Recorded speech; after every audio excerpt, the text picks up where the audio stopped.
Hi and welcome to this week's video. So this week I've got myself 4 Faulty Gameboy games. So I've got them off eBay for around £30, which didn't seem too bad, especially as all the titles seem like pretty decent ones. So the description simply says none of them work, but hopefully can be cleaned by a pro. So hopefully that can be me, although I'm not a pro. So Super Mario Land, and straight away if we have a close look, it looked very green in there, so this one's definitely got some kind of water damage. Shine a light on it and you can see that there is some damage in that one.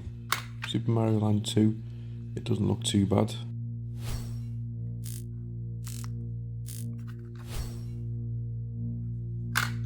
Road Rash, we'll have a little look at that one.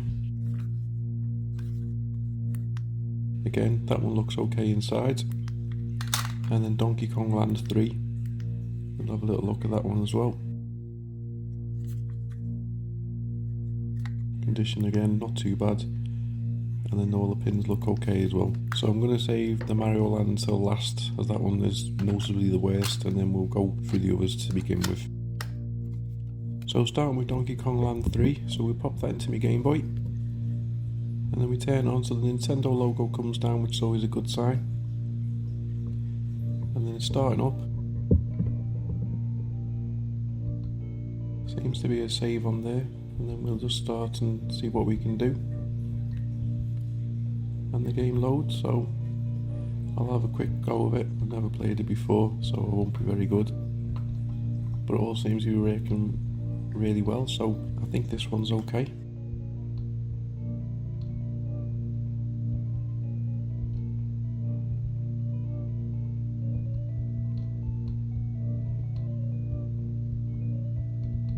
What I am going to do though is I'm going to open them all up as I go along and then check that the condition's okay and also check that they're genuine.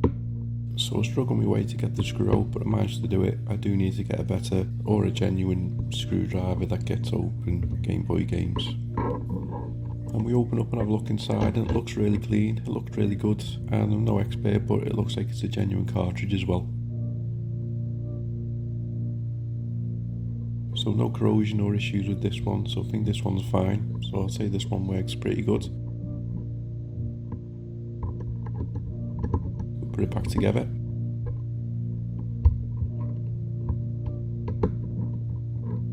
Next up is Road Rash.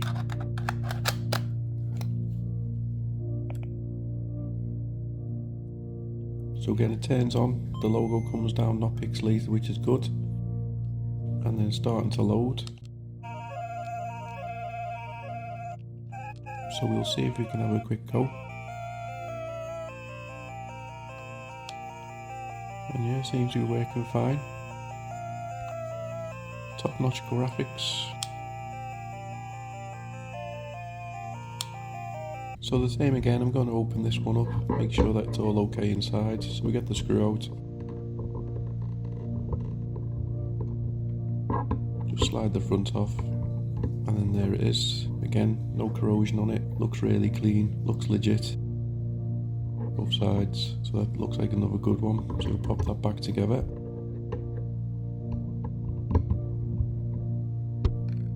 So now onto Super Mario Land 2. So we'll pop this in, see if it works.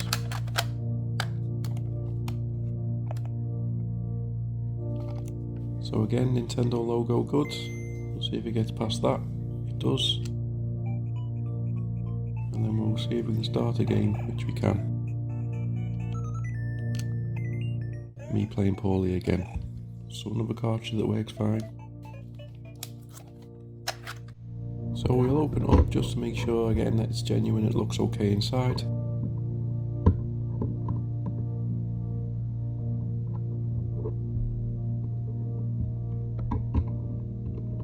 And yeah, I like the others, it's all nice and clean, it looks legit. Possibly the battery doesn't work in this one because I don't know whether it saves or not, I'll have to give that a test. But everything else seems pretty good. So onto Super Mario Land, so this is the one that did look like it had an issue.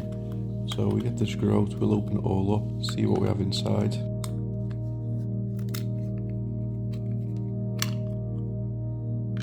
And then yeah, you can see we have got corrosion, so this one has had some kind of a water bath or other fluids.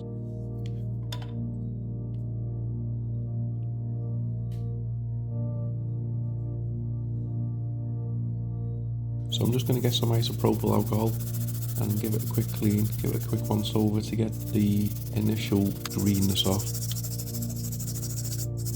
And then just get me tweezers and start scraping away some of the corrosion along the edges. So I don't want to start scratching too hard because I don't want to damage any of the traces, but I need to do my best to get as much of the corrosion off as I can.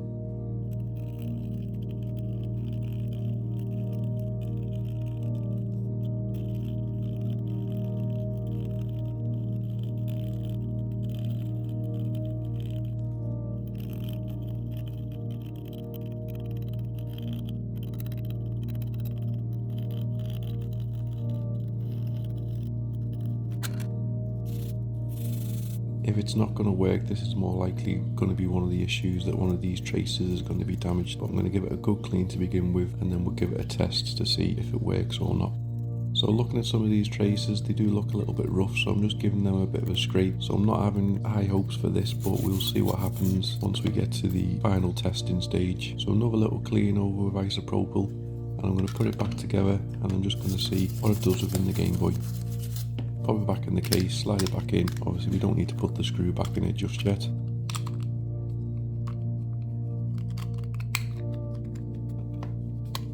Pop it in the Game Boy, we'll turn it on, and there's a garbled Nintendo logo. So that means it's not going to load and there's issues, which is good because this is supposed to be a repairing video.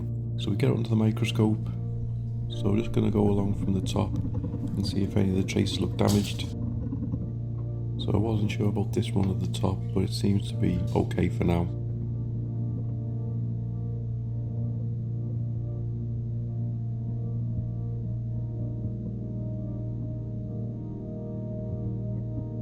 So I'll work my way down the board and have a look at the traces that I was considering might have been damaged before. So there's a couple of possibles where I think they may be broken.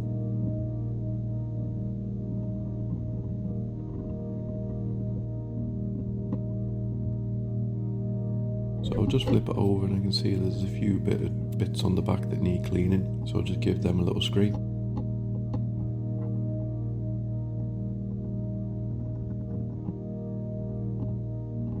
Now back to the front, so what I'm doing is I'm following the trace round to see which ones I think are damaged, and then I'm getting to a space where there's plenty of room, and I'm using a sharp knife and I'm going to scrape a bit of the covering away so that I can expose some of the copper, and in that way we can do a continuity test to see if we get a beep to see if the lines are working or not.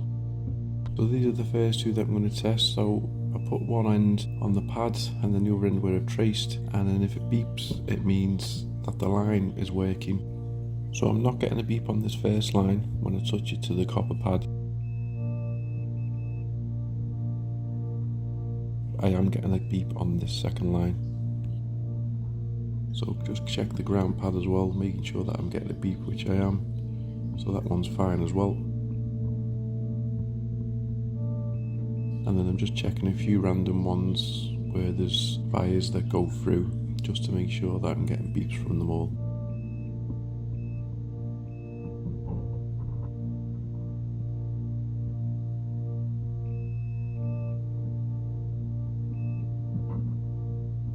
So this trace here, that does look a little bit rough. This seems to be my issue. There seems to be a break between here and the actual pad itself. So we have a little bit of exposed copper here, so I'm just going to pop a little bit of flux on there. And then I get my soldering iron, and I just need to get a little bit of solder to take to the exposed trace.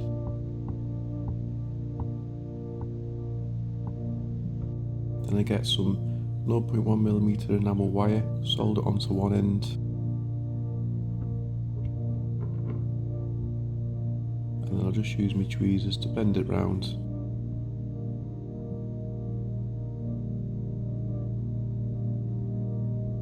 And then I just want to solder it to the very top of the pad, trying to put as little solder on the actual pad itself so it doesn't go too much down and when it connects into the cartridge connector on the console. Then we'll cut it off, we'll give it a clean, and then we'll be able to give it a quick test before we put it back together. So I'm not sure if that's the only trace that's broke, so we'll just pop it back into the cartridge again before we give it a test. pop it back into the Game Boy, turn it on, and then we get a Nintendo logo, which is already better start, and then there we go, we get it to start, and then the game's working. So I think I was pretty lucky there with just having one faulty trace. It looked like there could have been several.